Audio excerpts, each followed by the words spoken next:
Hi, I'm Teri, and this is Tea with Teri, where we talk about thoughts, emotions, and actions. Today, I'm going to invite you to learn more about dopamine, and then I'm going to invite you to take an action to make sure that you're not hijacking dopamine when it comes to your brain health and understanding this connection between pain and pleasure and reward. So let's talk a little bit about dopamine.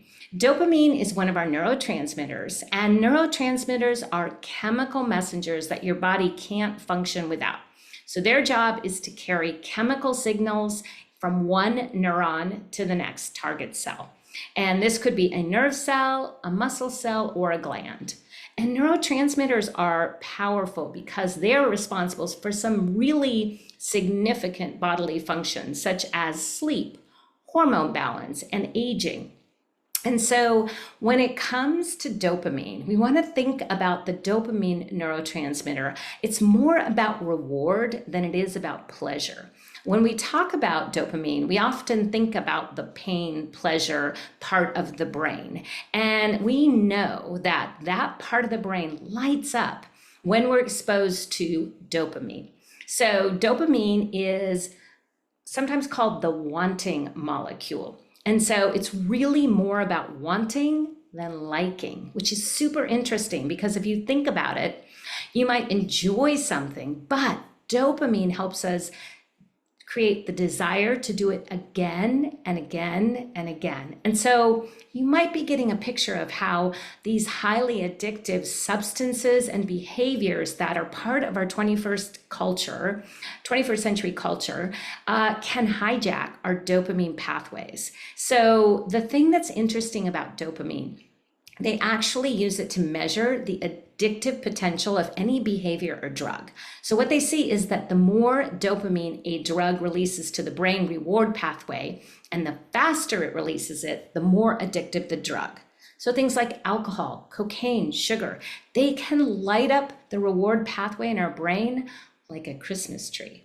And so again, the more it lights it up and the faster we see the drug is potentially more addictive. And alcohol is right up there with some of these other highly addictive drugs. Some of the behaviors we look at are gambling, online shopping, social media, gaming, pornography. So there are a lot of things that can hijack our dopamine response system. Normally, a small pleasure results in dopamine lighting up that reward center and then allowing us to feel pleasure and want to do more of that. So small, natural pleasures such as taking a walk on the beach, holding the hand of a loved one, chatting with a friend.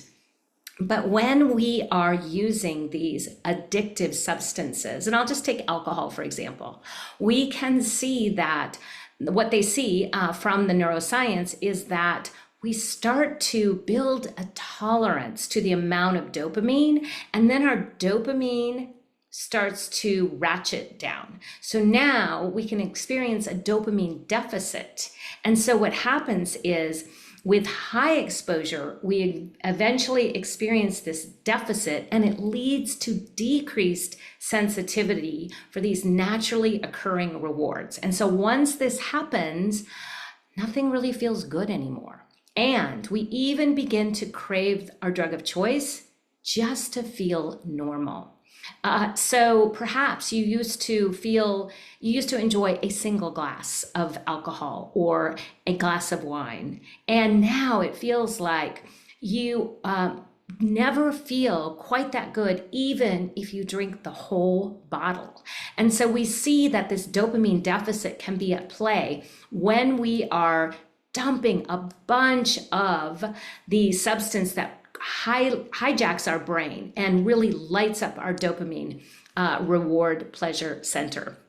So we begin to crave the drug just to feel normal. So the action that I want you to think about today is there a behavior or a substance that maybe is creating some of this dopamine deficit?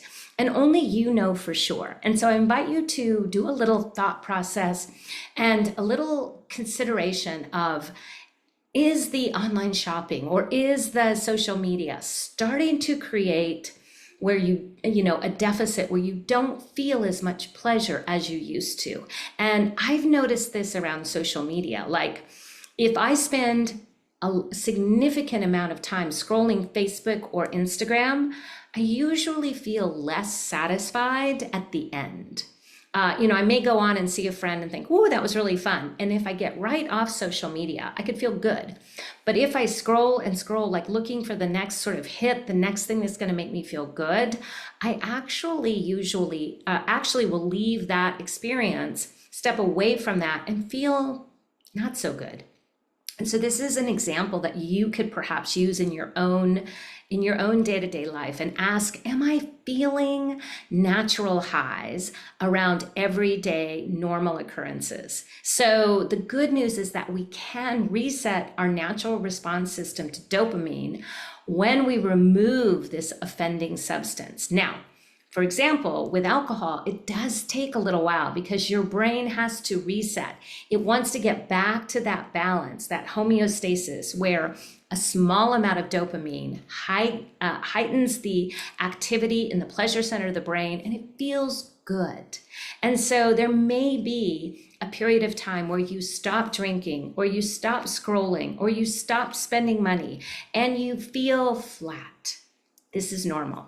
And so with enough time, you can rewire that pathway so that small natural pleasures feel really good. So consider where that might be showing up for you and take that action today to consider, is it time to remove or step away from that substance or behavior that might be hijacking the dopamine receptor?